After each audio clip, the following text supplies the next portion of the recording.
Hey guys, Joe Tunney here at Infiniti of Kirkland in Kirkland, Washington, just outside of Seattle. Taking a look at one of my personal favorite trucks, and probably in the single most ideal configuration of one of my personal favorite trucks, 2010 Toyota Tundra, one of the strongest, most well-built trucks ever made, actually, in the history of the automobile business. And then in the super hard to find CrewMax, or 4 full-door edition, that you just never find, especially here in the Pacific Northwest. You'll see some, these kind of fly-by-night operations who buy cars from the auction, and they'll get these East Coast cars periodically. That's about the only time you ever see CrewMaxes available, at least in the Seattle marketplace.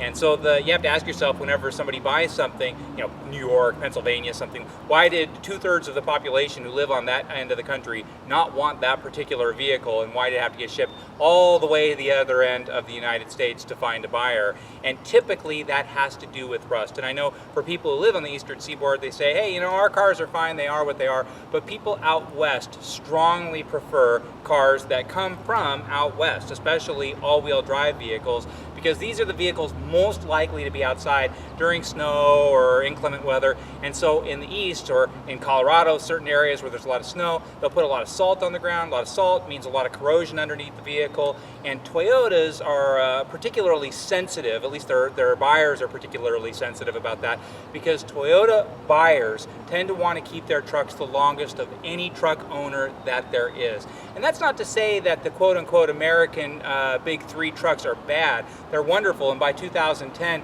Ford's got an entirely new frame. Dodge has an entirely new rear suspension that makes their trucks drive more like cars. I mean, there's a lot of neat stuff going on in the 2010 model year that's competitive with this Tundra. It's just, we all know Toyota just builds to a certain caliber that everybody else is really not even that close to. And this goes all the way back to Tacoma trucks and even before Tacoma trucks. And I think that when people compare the Tundra to the quote-unquote big three, they're really missing the point. I don't think many Tacoma or Tundra owners are really comparing against Dodge, Chevy, GM, Ford, and the likes.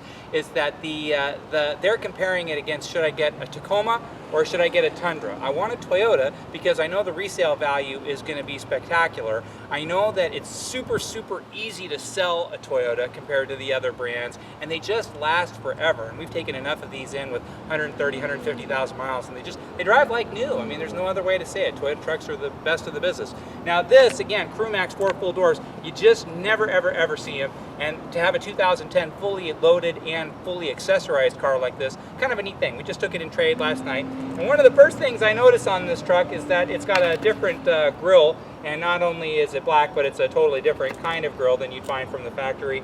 And this bumper is straight out of the future. This you could incur some pretty heavy stuff, and believe me, this big heavy bumper is going to get you right through it, no problem at all. I'm going to pop the hood. We're going to take a look underneath.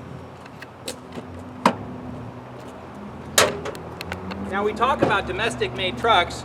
The truth of the Tundra is this generation of Tundra, which came out in 2008 to replace the Tundra line that came out in 2000, is actually made in San Antonio, Texas. And so it is, in fact, a domestic truck through and through.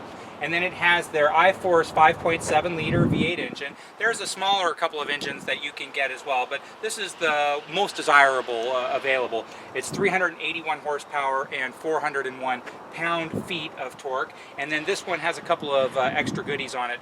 The TRD Toyota Racing intake, and then the matching Toyota Racing or TRD exhaust. So I don't know what the horsepower torque gain is. Even if it's just a few, you're looking at the 385 to 390 horsepower. And in fact, 381 and 401, that's actually the same power output that you find on the 2014, the new Tundra. And then taking a look around this particular truck, it's got a really chunky look to it, obviously, with the cool wheels, the aggressive off-road tires, and then that big stout front bumper. It has a look that's distinctive to this particular car. And then it has tinted windows and some of the other accoutrements around the windows and above the electronic moonroof. And then this being a CrewMax, also you have the availability of a moonroof.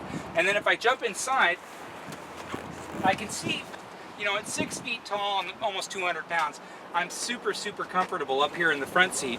But this is where the CrewMax really stands out against the other quad cab type of Toyota truck. The room in the back is just fantastic. And then in fact, the seat actually reclines. And so I can get all kinds of comfortable back here. And then not just me, it's room for 5 and really, really comfortable, spacious room for 5.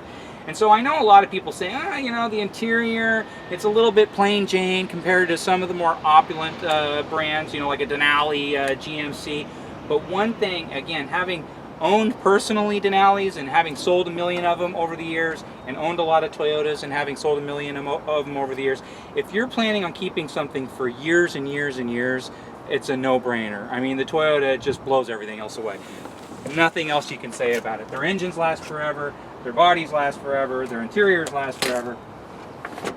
And so this particular truck, if you look in the back, has a really nice stereo system upgrade. It already has the JBL the JBL stereo system, but then they added this very nice speaker enclosure and then the amplifier over here as well. You got an extra storage box in the back, and then again you've got those pipes that say TRD on them for the TRD exhaust, and then this one is set up for trailer tow, as every Tundra just about that you're going to see is set up for trailer tow. With the 5.7 liter engine, this will tow 10,800 pounds. And yes, I mean, at maximum pulling capacity, a lot of these domestics are up to some pretty sky-high numbers these days, especially with the diesels. I mean, you're hearing 20,000 pounds thrown around pretty regularly.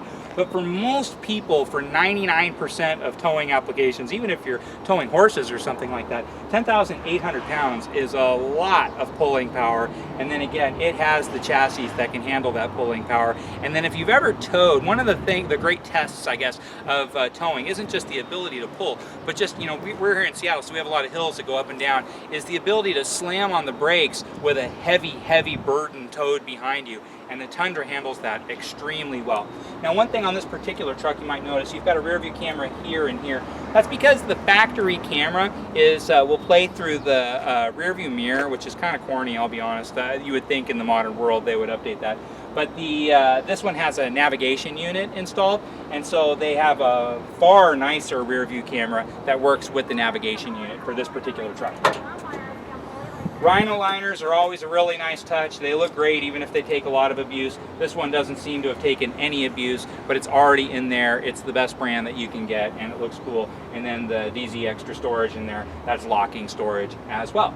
Taking a look around, the passenger side looks just as good as the front side. And again, this was just traded in last night. We have not had the opportunity to even hose this one down. Taking a look on the passenger side of the back seat, there's that JBL amplifier unit to go along with those JBL speakers. And then let me jump in the front.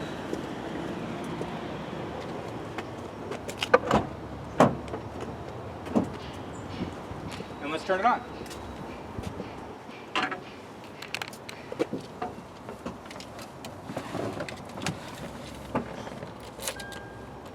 Oops.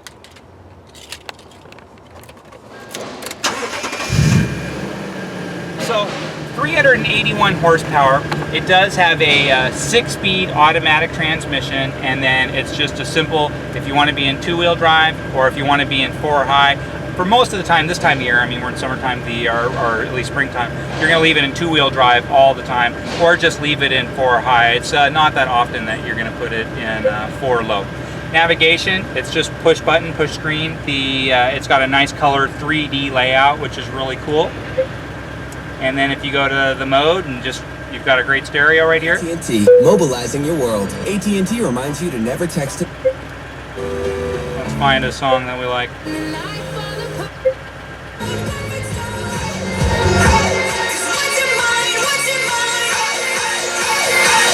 There's no going back.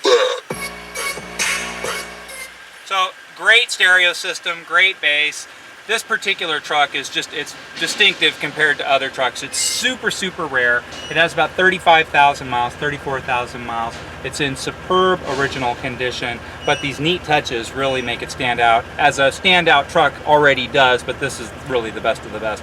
But we have not run it through our shop yet, so if you have any questions about the shop report, I can certainly scan it to your home email or fax it to your office or whatever it is that you please to help you make the most informed decision. We don't like to sell a car until we know exactly what's going on, tires, brakes, and everything like that. I'm assuming this is going to be perfect, but we're the ones who are standing behind it, so we want to make sure it is in fact perfect. And if you have any questions about this particular truck or anything we sell here at Infiniti of Kirkland, please don't hesitate to give me a call. My name's Joe Tunney. I'm the sales manager here at Infiniti of Kirkland. You can call me anytime, 425-821-1600, or just drop me an email at joet@infinitiofkirkland.com.